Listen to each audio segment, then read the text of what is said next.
When you hear the Prophet ﷺ's name, you probably think revelation, divine wisdom, miracles, leadership, but do you actually know what he was like as a husband?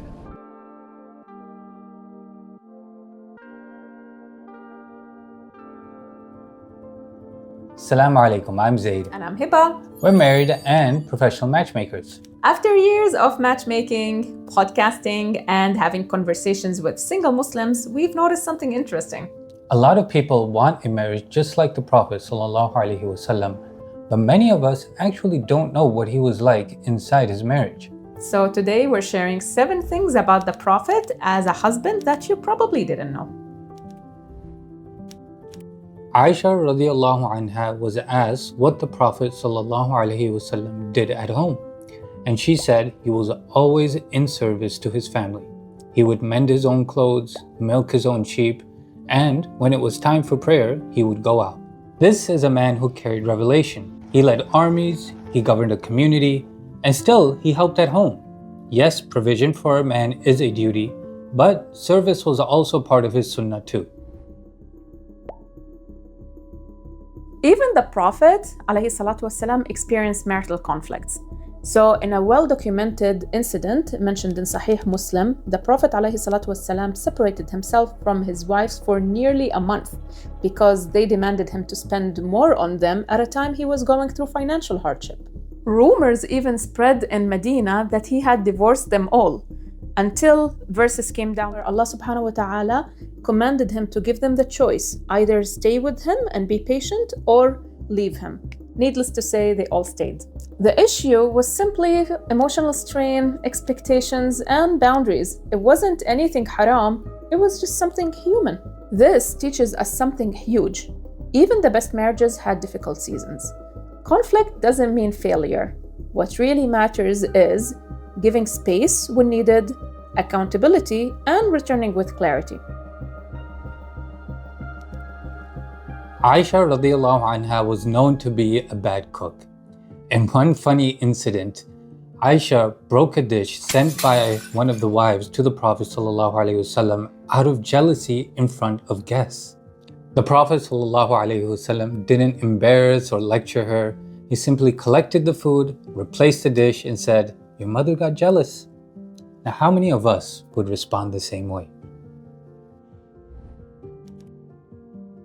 The Prophet ﷺ laughed with his wives. He teased Aisha and he listened to her long stories, like the story of Zara. In another story, he joked with her and said, "I know when you're happy with me and when you're upset with me." She asked him how. He said, "When you're happy with me, you swear by the God of Muhammad. And when you're upset with me, you swear by the God of Ibrahim." She laughed and confirmed.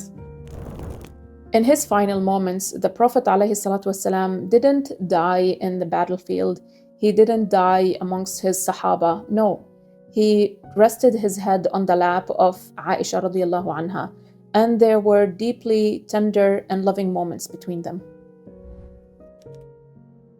The Prophet ﷺ raced with Aisha radiallahu anha when she was young and light, and she won. Then years later, after she put on some weight, he raced her again, and he won this time. And after winning, he told her this for that. In another incident, he stood with her while a group of Abyssinians performed in the masjid. She rested her cheek on his cheek, and he kept asking her if she had enough. She kept saying no just to see how long he would hold his position for her.